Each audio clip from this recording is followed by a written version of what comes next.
Сәлеметсіздер ме, құрметті әріптестер. Бүгін сіздермен электронды портфолио қалай жасаймыз, сол туралы айтып кетем. Ол үшін әрбір мұғалімде болмаса әрбір адамда Google аккаунт болу керек. Google аккаунт дегеніміз бұл gmail.com деген. Және өздеріңіздің gmail.com-дарыңыз бар болса, осылай бет ашылады. Google деген кезде сол жердегі 9 нүктені басасыздар. Және асты бетіне түсіп, Google болмаса дискті бассаңыздар болады. Мына жерде менің жасаған барлық портфолиоларым көрініп тұр. Осы портфолиоларда қалай жасадық, сол туралы айтып кетемін.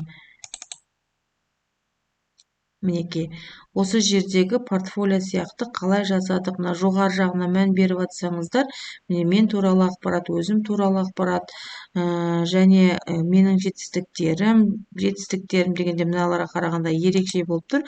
Бұл жерде 20-22-ні және оқушының жетістігін қосқанмын. Және бұл жерде жетістіктен басқа осындай курстарым бар, бейне сабақтар, мақалалар. Бұларды қалай жасадық, сол туралы қазір айтып өтемін. Ол үшін ең бірінші создать етіп аламыз. Создать дегенде мына жерде еще деп тұрады. Ол үшін Google сайтқа кіресіздер. Бізге осындай бет ашылады. Бұл енді орысша тілде сіздерге көрсетіліп тұр. Оны мышканың оң жағына басып, перевести на қазақ тілі дегенді бассаңыздар, сіздерде осылай қазақ тілі шығады. Енді осы жерге электронды портфолио деп жазуға болады. Жазамыз электронды портфолио. Артығын алып тастаймыз. Электронды портфолио. Енді осыны біз редактировать етіп, бұл жердегі әріптерді өзгертуге болады. Болмаса шрифттарын өзгертуге болады. Мысалы, мен мына лайвестерге қойғым келеді, және мына жерде шрифті ұнап тұр, өзіме солай қала берсін. Енді асты бетіне қарасаңыздар, бұл жерде суретті өзгертуге болады. Мына өзіміздің компьютеріміз беріп тұрған автоматты түрдегі сурет қой. Болмаса, осы жерден суретті өзгертуге болады. Сіздерде егер мына жерде портфолиоңызға арналған өзіңіздің баннеріңіз бар болса, онда жүктеп алуға болады. Ал жоқ болса, онда таңдаймыз. Өзі галереядан береді, қалаған бір нені. Енді мына жерде қазір суреттері көрінбей тұр, интернет болмағандықтан менде дұрыс. Сол үшін мен мынаны баса берейін, осы жерден қалай шығады көреміз. Міне, осындай баннер шықты. Бұл баннерді, мысалы, міне, үлкейтуге болады. Үлкен баннер қалпақ ретінде қоюға болады. Болмаса, баннер сияқты болмаса, осылай тек қалдыруға болады. Ештеңкесі жоқ. Енді мен бұл жерде баннер ретінде қалдырғым келеді, әдемі болу үшін. Және осыны суреті де осы маған ұнап тұр, өзгертпеймін, енді осылай әдемі көрініп тұр. Енді бұл жерге өзім туралы ақпарат деп жазып алу үшін мен мына жақтағы оң жағыма қарастырам. Кірістіру деген жер тұр. Кірістіруға қарасаңыздар, міне, әртүрлі бізге фон беріп тұр. Болмаса, мына жерден сурет алуға болады бізге. Болмаса, мына жердегі сурет пен мәтінді бірге қосып алуға болады. Қарасаңыздар, міне, қанша суреттер бар, астына жазған мәтіндері де бар. Сол үшін мен біріншісін алып көрсетейін, өздеріңіз практикалық жұмыста көре жатарсыздар. Мен осы жерде, міне, қарасаңыздар, жүктеп алуға болады, суретті таңдауға болады, болмаса Google дисктің ішінен алуға болады, YouTube-тан мына жерде барлығы көрсетіліп тұр. Ол үшін сіздер практикада өздеріңіз көре жатасыз. Мен енді бір суретімді осы жерден жүктеп алайын. Ол үшін қалаған бір суретімді алайын. Мен, мысалы, мына суретімді алғым келіп тұр. Міне, осы жерге қоя салайын. Енді қарасаңыздар, жан жағында міне үлкейтуге болады, көрсетуге болады, әртүрлі. Енді мына жерге мәтінді жазуға болады. Бұл жерде мәтінді өзіңіздің аты жөндеріңізді жазсаңыздар болады.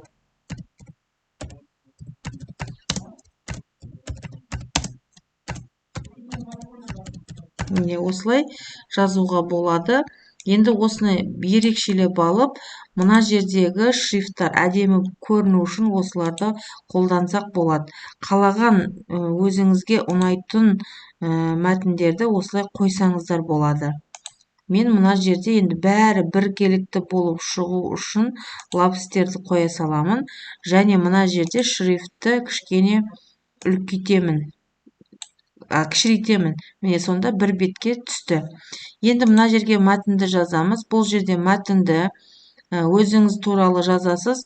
Ал мен бұны өзім дайын тұрған мына жердегі сөзден ала саламын. Өзімнің алдын жасаған портфолио уақыттан ұту үшін мына жерден копировать етіп ала саламын өзім туралы мәліметті. Міне, осылай сіздер де жазып шықсаңыздар болады. Туған жылыңыз, біліміңіз, санатыңыз. Міне, енді қарап тұрсақ, осы жерде суретіміз бен мәтініміз екі түрлі болып қалды. Ол үшін мына суретті екеуіне теңестіріп алуға болады. Қандай әдемі болып шықты. Енді біз бұл портфолиолардың үсті бетіне қалай қоямыз мәтіндерді. Мысалы, мен өзім туралы ақпарат деп жазғым келеді, болмаса жетістіктерім. Ол үшін мына жерде бет создать етеміз. Міне, главное бетіміз осылай тұрады. Енді астындағы қосу белгіні қойып, міне бетті жасау деп тұрады. Осы бетті жасауға жасаймыз. Енді менің жетістіктерім.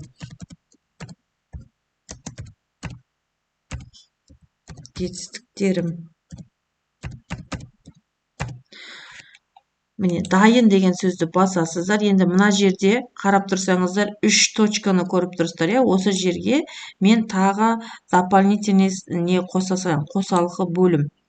Осы жерге қарса ішкі бетті қосу деп тұр. Бұл жерге 2022, 2023 оқу жылы деп жазайын. Дайын. Және осыған екінші міне жетістіктерге бірден өзімнің оқушыларымның да жетістіктерін кіргізіп кетейін.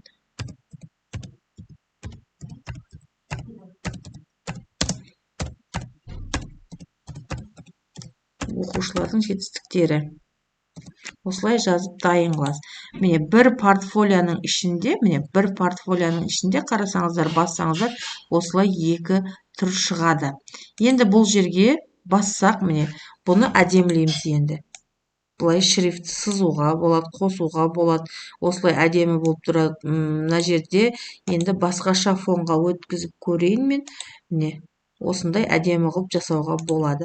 Енді маған баннерді өзгерту керек емес, осылай қала берсін де болады. Болмаса өзімнің мына жерде берілген неден неғылмай отыр, жүктеп алайын. Бұл жерден жүктеу үшін рабочий столдың ішінде менде баннерлер болған. Міне, мына баннерді әкеліп қоя салайын. Әдемі баннер шықты. Енді бұл жерге кірістіруін басамыз. Енді жаңағы оқушылардың мен өзімнің жетістігім туралы осы жерден сертификаттарды қойғым келеді. Ол үшін мынаны басамын және жүктеп алу деген менде рабочий столда сақталған. Өзімнің жетістіктерім соның біреуін апарып қоямын. Мына жерде мен мысалы осындай сертификат алғамын. Мына жерге атын қандай сертификат екен жазсаңыздар болады.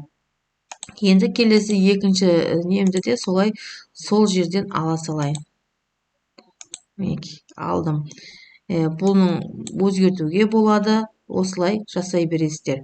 Енді беттердің оқушылардың жетістіктеріне кеттік. Оқушылар жетістіктерінде де мына жерді дұрыстап аламыз. Оқушыларымның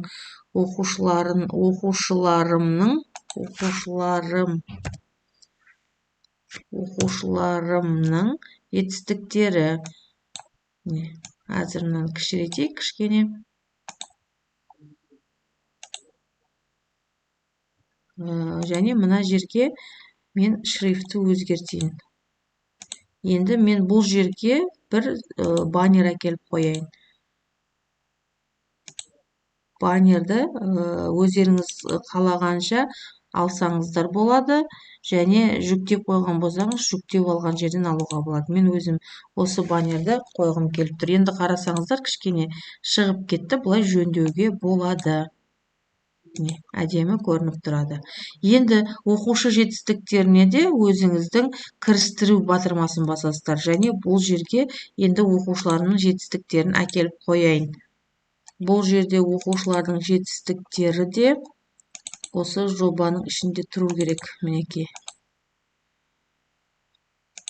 Міне, осы жерге келдім. Міне, диплом бірінші дәрежелі. Және мына жерге осы сөзді мәтінді жазуға болады. Жазсаңыздар да болады өздеріңіз. Және басқа мына жақтан басқа суретті әкелгілеріңіз келсе, екіншісін осылай басып әкелуге де болады. Болмаса мына жерге осы жетістікті бұлай қоюға болады. Енді мәтінді кішкене кішірейтеміз. Екеуіне ашып алып, осылай жасауға болады. Біреуі бірінші орынды алыпты, біреуі үшінші дәрежелі диплом алыпты. Міне осылай әдемілеп қоя беруге болады. Мына жерге енді бірінші дәрежелі диплом деп жазсақ болады.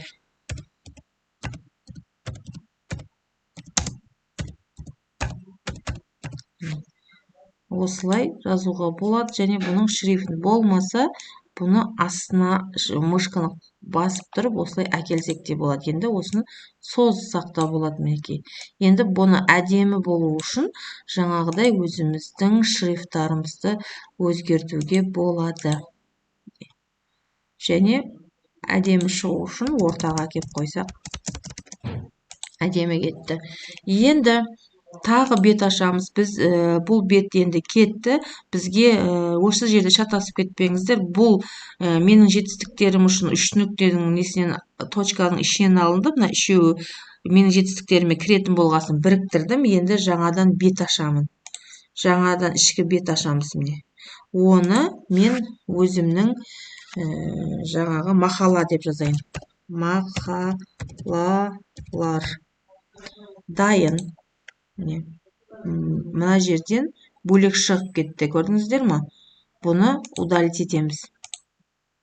Себебі мен мынау сияқты оқушының емес, өзінен шыққан болу керек. Міне. Жаңа ішкі бет емес, бізге жаңа бет керек. Беттер. Міне, бетті жасау. Осы жерден шатасып кетпеңіздер, е? Мақалалар. Жұмыс деген кезде өздеріңіз көре жатасыздар. Міне, мынаны басқанда, міне, екеуі түседі, мына бөлек түсті, байқадыңыздар ма?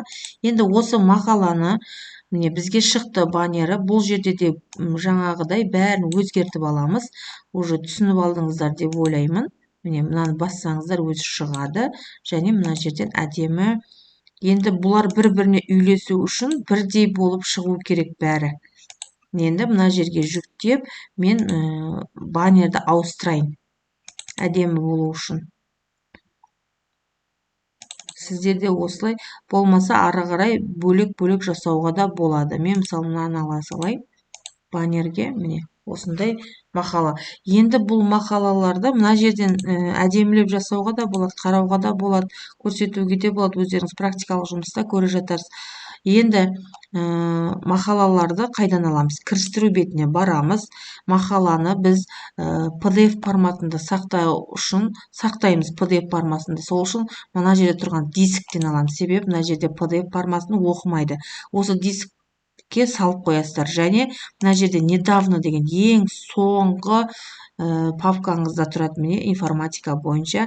Және осыны басқан кезде асты бетінен осындай выбрать бір объект деп шығады, соны басасыздар.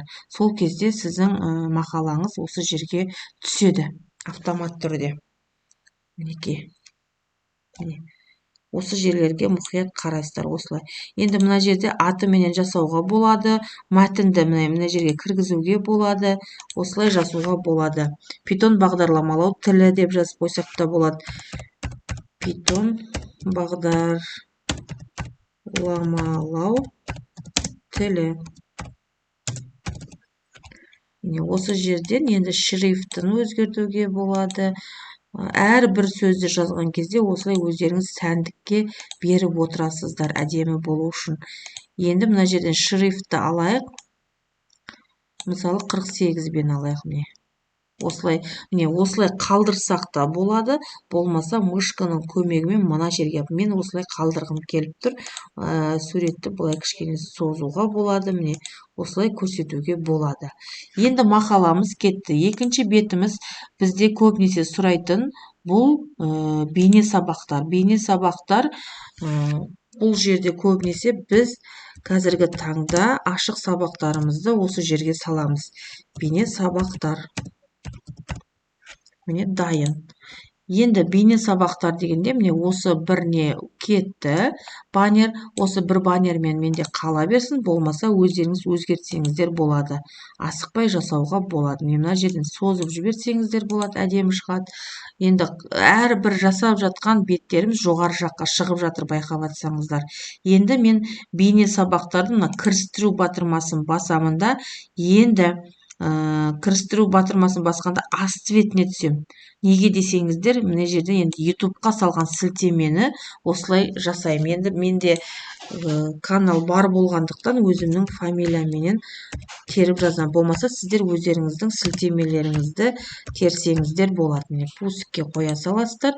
Осы жерден менің ютубқа салған әрбір сабағым осы жерден көрініп тұрады. Енді мен осы жерден қалаған бір сабағымды қояйын.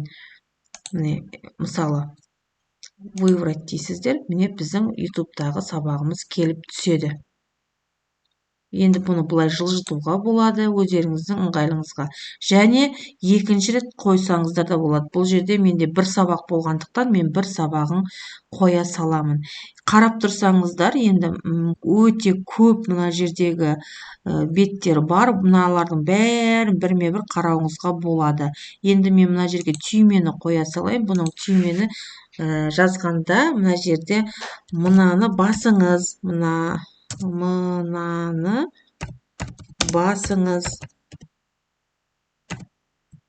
басыңыз деп, және мына жерде қандайда, мысалы басты бетті басқым келеме, менің жетістіктерім деп қойайын да, осыны басқан кезде менің жетістіктеріме бара жатады. Енді бастапқы бетіміз, міне страница, бұны да қазақшаға ауыстыруға болады. Міне беттер, мына жерден өзім туралы ақпарат деп те, мына жерде кішкене не болып қалыпты, соза салайық. Міне осылай өңдеп өздеріңіз қарап отырасыздар. Мына жерде өзгертуге болады. Қазір осылай атын жаңа главная страница дегенді өзім туралы ақпарат деп жазсам болады. Өзім туралы ақпарат.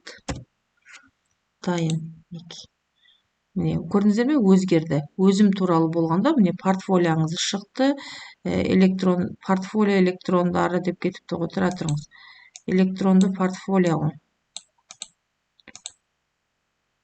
Мынаны өзгерте салайын, қазір қате кетіп қалыпты. Осындай қателеріңізді бұл автомат түрде өзі не қылады, лақтырып жібереді, соны қателеріңізді жөндейсіз. Электронды портфолио. Көрдіңіздер ме, жөнделді. Осылай жөндейсіздер өздеріңіз. Болмаса мына жерге тағы бір баннер қоюға болады әдемілеп. Мысалы, мен қайсы баннерімді қойсам? Қалаған бір баннерді қоюға болады. Мысалы, мынаны қоя салайын. Автомат түрде осылай шықты. Бірақ енді мына жерде маған ұнамады, быжыр-быжыр болып кеткендіктен бұл маған керек емес. Мен однотонный, біркелікті не қойғым келеді, сондықтан бірдей қылып қояйын, однотонный. Мынау осылай маған ұнайды, осындай. Быжыр-быжыр еместі, әдемі, серьезный болып, енді мұғалімнің несі болғандықтан бұл жерде әдемі болып көрінген дұрыс. Мына жерде ортаға қоясыздар. Міне мына жерде сызықпен көрсетіп тұрады, өздеріңізге сол бойынша қойсаңыздар болады. Мінекей осылай әдемі. Енді біз өзіміз туралы және жетістікті мақала, бейне сабақтарын осылай жаздық. Енді керек болса өзіңіз мына жерге бет қоса бересіздер. Енді бұны қалай жариялаймыз? Бұны жариялау дегенді басамыз. міне осы жерде енді жариялағанда өздеріңіз бір ат бересіздер. Бұл бірақ ағылшын тілде болу керек. Мен мысалы Нават өзімнің жылыменен бере салайын. Міне егер бұл жерде оқылған бұрын бар болса қызылмен жазылады. Менде жоқ болғандықтан міне галочка болды. Және жариялау дейсіздер. Енді бұны беретін бұл сайт болғандықтан мына жерде өзінің көшірмесі бар. Осы жердегі көшірмені алып, міне сілтеменің көшірмесін алып, өзіңіздің керек адамдарыңызға жұмысқа кіретұғын жерге жіберсеңіздер болады. Қарап тұрсаңыздар, мына жерде менде қазақ тіліне қойғансын қазақша кетіп қалды. Бұл жерде автомат түрде енді біз өзгертеміз. Себебі қазақ тілде керек емес, бізге бұл менің документ бойынша жазатын болғандықтан орыс тілге қоямын. Менікі орысша жазылған. Сонда міне өзге. Осылай өзгеріп отырады. Сіздерде әрбір жазуларыңызға мән беріп қараңыздар. Енді мен қалаған браузерге мысалы жібердім деп ойлайын. Жаңа сілтемені ашып, мына жерге жібере салайын, көреміз не шығады. Міне жасаған барлық неміз өзім туралы басқа беттен ашып осылай жібердім. Міне қазір мына жерде суретім пайда болады, жетістіктерім пайда болады. Міне әрбір жетістікті басқан кезде міне өзің туралы 2000 сертификаттарың тұрады, оқушыларыңның жетістіктері тұрады. Міне осылай. Егер сіздердің қателеріңізге жарап жатса, осындай электронды оңай жолыменен сіздерге үйретуге тырысып жатырмын. Каналыма тіркеліңіздер. Сіздер үшін қандай тағы видеолар түсіргенді ұнатасыздар, сол туралы комментарийға жазып кетсеңіздер, мен өте қуанышты боламын. Қателеріңізге жарасын. Келесі сабағымда көріскенше сау саламат болыңыздар.